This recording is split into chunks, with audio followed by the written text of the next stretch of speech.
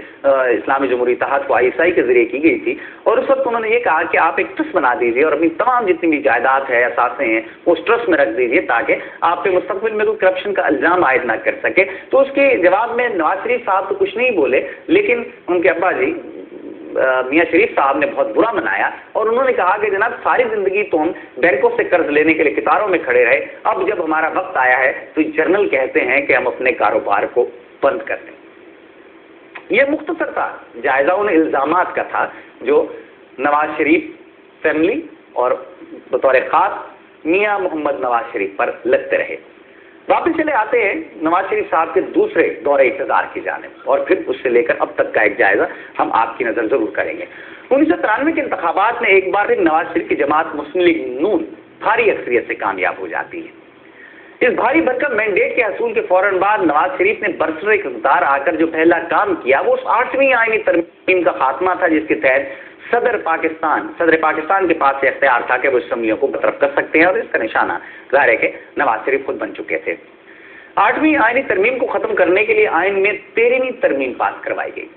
اس ترمیم کو ختم کرنے میں نواز شریف کی جماعت سمیت دیگر تمام سیاسی جماعتوں نے اس میں بھرپور حصہ لیا۔ اس طرح نواز شریف نے پارلیمنٹ پر جو ایک چیک اینڈ بیلنس کا سسٹم تھا اسے ختم کر دیا۔ نواز شریف نے اسی پر اکتفا نہیں کیا بلکہ انہوں نے اپنے ارکان پارلیمنٹ پر مکمل کنٹرول حاصل کرنے کے لیے آئین میں 14ویں ترمیم کر دی، جس کو پارٹی ڈسپلن کا نام دیا گیا۔ دوسرے دور کا خاتمہ کس بات پر ہوا آپ کو معلوم ہے، لیکن دوسرے دور کے دوران اس پر بھی اکتفا نہیں کیا نواز شریف صاحب نے کہ بہت ہیوی مینڈیٹ تھا ان کے پاس۔ کے بعد دیگرے ان کے فتوحات کا سلسلہ آگے بڑھتا رہا، عدلیہ سے لے کر پریس تک، پریس سے لے کر دیگر ادارے یکے بعد دیگرے وہ ان کو رونتے رہے اور طاقت کو بڑھاتے رہے۔ پہلے جائزہ لیں گے عدلیہ کا کہ عدلیہ کے ساتھ ان کے دور حکومت میں کیا سلوک ہوا۔ ان تمام جو کام پہلے ان کے ابتدائی سے 13ویں ترمیم انہوں نے بنا لی اور وہ دیگر ترامیم آ گئی، 8ویں ترمیم ختم ہو گئی۔ اب ظاہر ہے کہ دوسرا بڑا مسئلہ میرے خیال میں اس وقت ان کو عدلیہ محسوس ہوا کہ عدلیہ کے ساتھ بھی کچھ ہونا چاہیے۔ نواز شریف نے اس وقت سپریم کورٹ کے چیف جسٹس جو تھے وہ سجاد علی شاہ صاحب تھے، جن کو بینظیر بھٹو نے چیف جسٹس نسیم حسین شاہ کے ریٹائرمنٹ کے بعد 2 سینئر ججوں پر سپر سیڈ کر کے انہیں نظر انداز کیا گیا، 2 سینئر ججوں کو، اور انہیں چیف جسٹس آف پاکستان بنا دیا گیا تھا۔ اور یہ اس بینچ کے جس نے سماعت کی تھی نواز شریف کے پہلے دور کی،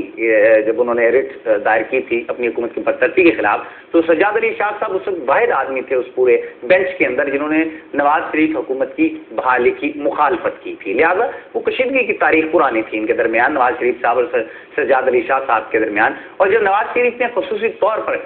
خصوصی عدالتوں کی تشکیل کا ایک کام شروع کیا جو اسپیشل کورٹس ہیں، تو اس سلسلے میں جو چیف جسٹس ہیں سپریم کورٹ کے اس وقت کے سجاد علی شاہ صاحب، ان کی ایڈوائس کو انہوں نے نظر انداز کر دیا۔ نواز شریف نے چیف جسٹس کی جانب سے سپریم کورٹ میں جو 5 خالی اسامیاں ہیں ان کو پر کرنے سے اس وقت نہ صرف انکار کر دیا بلکہ ان اسامیوں کو انہوں نے سرے سے ختم کر دیا۔ اور بعد میں بہرحال دباؤ جب بڑا جوڈیشری کی جانب سے تو انہوں نے اسامیوں کو بحال تو کر دیا لیکن پھر بھی انہیں پر کرنے سے انکار کر دیا۔ نواز شریف صاحب نے اس بدترین ایک مظاہرہ دیکھنے میں آیا کہ چیف جسٹس کے ساتھ اس جنگ کو سپریم کورٹ کے ججوں میں تک پہنچا دیا اور جج 2 حصوں میں بٹ گئے، اور پہلی بار پاکستان کی جوڈیشری نے یہ دیکھا کہ سجاد علی شاہ نواز شریف کے خلاف توہین عدالت کیس کی سماعت کر رہے تھے، اور دوسری طرف نواز شریف کی ہدایت پر سپریم کورٹ کے ججوں کے گروپ نے سجاد علی شاہ کو جو ہے چیف جسٹس تسلیم کرنے سے انکار کر دیا۔ سپریم کورٹ کے کوئٹہ بینچ نے چیف جسٹس کی تقرری کے حوالے سے از خود کیس کی سماعت کر کے چیف جسٹس سجاد علی شاہ کو بطور چیف جسٹس کام کرنے سے روک دیا۔ مزے کی بات یہ دیکھیے کہ سینئر جج کو جونیئر جج جو ہیں وہ کام کرنے سے روک رہے ہیں، اور یہ سارے رسہ کشی اس لیے چل رہی ہے کس طرح چیف جسٹس کو ہٹایا جا سکے یا پھر وہ نواز شریف کے ہاتھ پر بیٹھ کر لیں، ان کی حلقہ احباب میں شامل ہو جائیں۔ اس دوران ایوان صدر میں اس بحران کو ختم کرنے کے لیے 2 اہم میٹنگز ہوئیں لیکن وہ ناکام رہی، کیونکہ اس وقت chief of army staff general Jahangir کرامت کوئی ایسا حل پیش کرنے میں ناکام رہے جو نواز شریف اور سجاد علی شاہ دونوں کے لیے قابل قبول ہو۔ ادھر نواز شریف مسلسل اپنی چالیں چلتے رہے اور سپریم کورٹ کے ججوں کو آپس میں لڑوا کر اپنا مقصد حاصل کرنے کی جانب وہ گامزن رہے، اور پھر 28 نومبر 1970 97 کا وہ سیاہ دن بھی آیا کہ جب ایک بھاری اکثریت سے منتخب ہونے والے وزیر اعظم نے، کیونکہ الزامات انہی پر عائد کیے گئے تھے، اپنے خلاف توہین عدالت کیس کی سماعت سے سپریم کورٹ کے چیف جسٹس کو روکنے کے لیے سپریم کورٹ پر حملہ کروا دیا۔